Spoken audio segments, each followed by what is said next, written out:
How would the relationship change between you and your bandmates from 2024 to, let's say, back in 2014? I think there was resentment on both sides. I think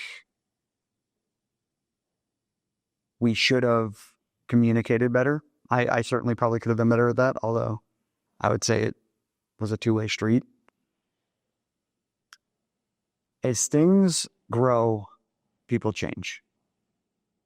That's something I've had to learn the hard way on. Not everyone's going to be the same person they were back in 2014. I'm certainly not the same person. I like to think I have the same morals, but life always can't slow down for you in this industry. That's a thing that sucks to talk about, but yeah, we played Shift Rocked. That went good. I mean, it was not great at the end of 2023. That's just the truth. So you had a hard choice to make. You still need time to recover your voice, and the band, from their perspective, they've sold a lot of tickets. You have to honor your commitment for the fans. They end up making the decision to continue on with the tour. What was that like for you? It sucked. I mean, it didn't feel good. We played Shipwrecked in January of 2024, so that was going to be my last show before the surgeries. Flew out to LA, got the surgeries. I always felt like it was a bit of an unrealistic timeline in my head. How long was it after the surgery that a little less than 2 months? Which, oh my goodness, that is pretty quick turnaround. There's videos out there. There's a documentary out there of the surgeries. It was pretty gruesome. I get a rod stuck in my neck. They pull these, things out that are pretty damn big.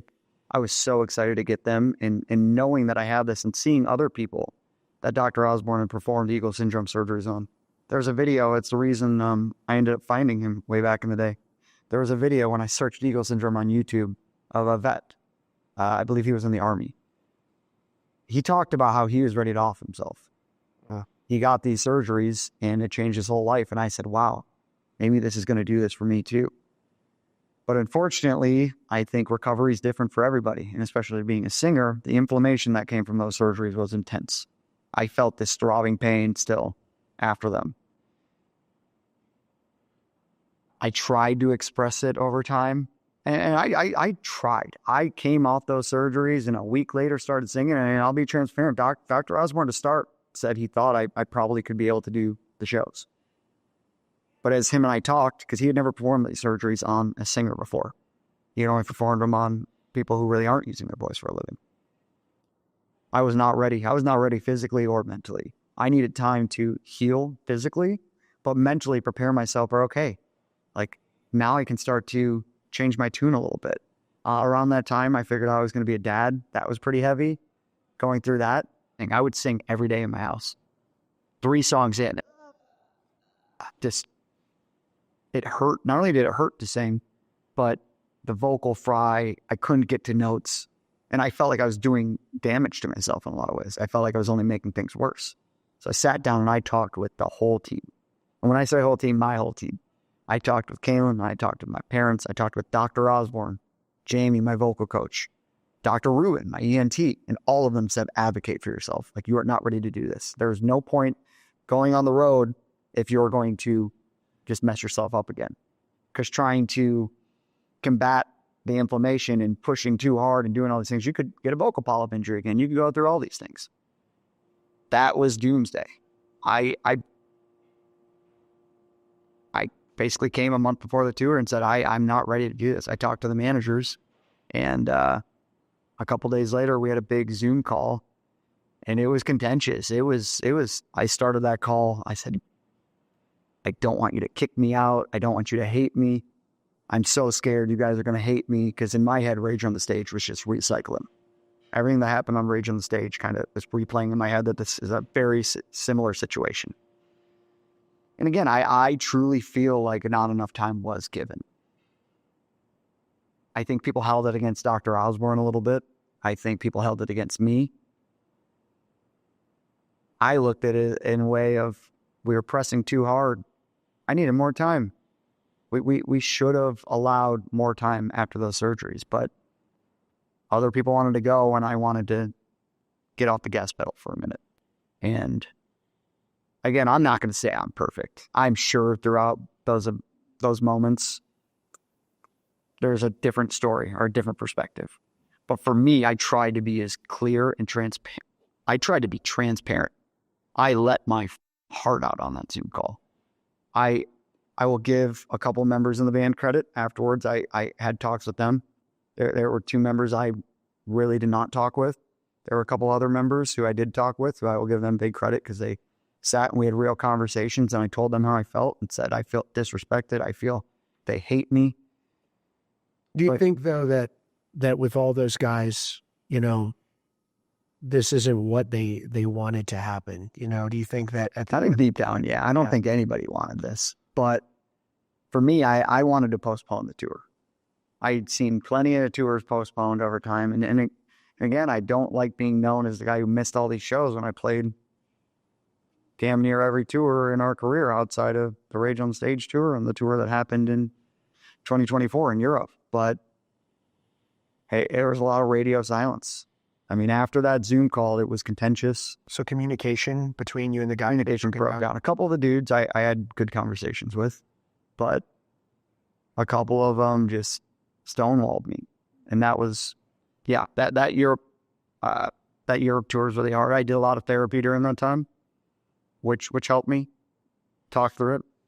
And after the tour, what went into happening there?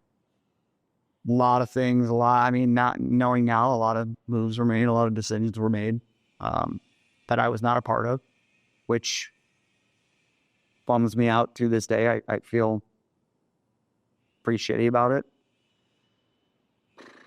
I just wish communication would have been better. But you did end up touring with them after the European tour again. Yeah, it's just unfortunate that there was a lot of things behind the scenes on that summer tour and the Australian tour after that nobody knew about. I mean, I just was presented with some things after that Europe tour. I felt pretty blindsided. I felt like we weren't a family. And the communication didn't come directly from the band, I think, which was the hardest thing. Which tour was your final tour with the band? It was the Parkway Drive tour in Australia. Right before that, we did a co-headliner with Hailstorm, and I don't know. I still thought we were going to work things out. I truly, my side of things is after everything, the communications I had with certain people, I expected to have real conversations after that tour, and basically those conversations didn't happen. So going into Australia, I knew it was the end. And was there a moment for you then at the end of that tour that you felt, even the fans didn't know it, but you're up on stage giving it your all, and this is your last? I felt very alone. I couldn't really talk to my crew, who I still have a lot of good friends in that camp. I felt weird, like talking to other bands and trying to put on a facade in a lot of ways. But yeah, I think most importantly, the family, the fan base we made with this band, it was really hard to sit and meet and greets or talk to people and just kind of hide it.